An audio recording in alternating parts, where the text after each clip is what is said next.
আমরা সুস্থ থাকবো না অসুস্থ থাকবো সেটা তো বাজে দেখার পরে। সাদা দাড়িতে ঢাকা নিষ্পাপ চেহারা, হাঁটু পর্যন্ত নামানো ধবধবে সাদা পাঞ্জাবি পায়জামা। প্রথম দর্শনে দেখে বোঝার উপায় নেই যে এই পীর আউলিয়ার মতো দেখতে মানুষটি আসলে কত শত আর্থিক কেলেঙ্কারিতে জড়িত। হ্যাঁ, তিনি সালমান এফ রহমান।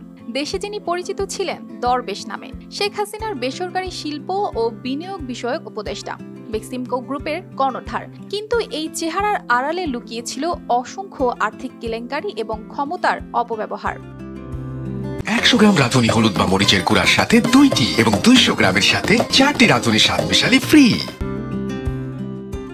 13ই অগস্ট মঙ্গলবার সালমান এফ রহমানকে গ্রেফতার করা হয়, যখন তিনি নদীপথে পালানোর চেষ্টা করছিলেন। ছদ্মবেশে পালাতে চেয়েছিলেন তিনি, কিন্তু দুর্ভাগ্যের কাছে হার মানতে হয়। এই মানুষটি দেশের ব্যাংকিং এবং পুঁজিবাজারে দীর্ঘ 16 বছর ধরে একের পর এক কেলেঙ্কারি করে গেছেন। তার হাত ধরেই দেশের আর্থিক খাত প্রায় ধ্বংসস্তূপে পরিণত হয়েছে। সালমান এফ রহমানের শুরুটা ছিল স্বাস্থ্য খাতে বিনিয়োগ দিয়ে। এরপর তিনি টেক্সটাইল খাতে বিনিয়োগ করেন, কিন্তু আসল খেলা শুরু হয় 90-এর দশকে, যখন তিনি রাজনীতিতে প্রবেশ করেন। আওয়ামী লীগ সরকারের ক্ষমতায় আসার পর তার ব্যবসায়িক কর্মকাণ্ডে নতুন গতির সূচনা হয়। প্রধানমন্ত্রীর ডানহাত হিসেবে কাজ করার সুযোগ পেয়ে তিনি রাজনৈতিক ক্ষমতার অপব্যবহার করে বিশাল অর্থ সম্পদ গড়ে তোলেন।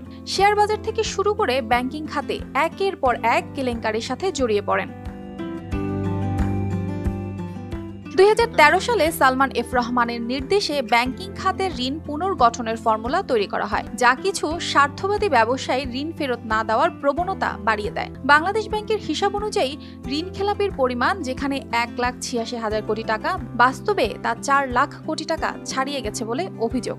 শেয়ারবাজার কেলেঙ্কারি, ব্যাংকিং খাতের লুটপাট, সব ক্ষেত্রেই তার নাম জড়িয়েছে। এটা একটা ভুল ধারণা, আমরা কিন্তু কোনো সময় আমরা বলি নাই। সবচেয়ে বড় কেলেঙ্কারি ঘটে 1996 সালে, যখন সালমান কৃত্রিম উপায়ে শেয়ার বাজারের দাম বাড়িয়ে সাধারণ বিনিয়োগকারীদের শত শত কোটি টাকা হাতিয়ে নেন। হাজার হাজার মানুষের অর্থনৈতিক জীবন ধ্বংস হয়ে যায়, কিন্তু তার বিরুদ্ধে কার্যকর কোনো পদক্ষেপই নেওয়া হয়নি। 2010 সালের শেয়ার বাজার কেলেঙ্কারিতেও তার ভূমিকা ছিল খলনায়কের মতো। বিভিন্ন তদন্তে তার অপরাধ প্রমাণিত হলেও তিনি বারবার রেহাই পেয়ে যান। কিন্তু আপনি যেহেতু বলেছেন আমি বলে দিচ্ছি, এটা একটা ভুল ধারণা।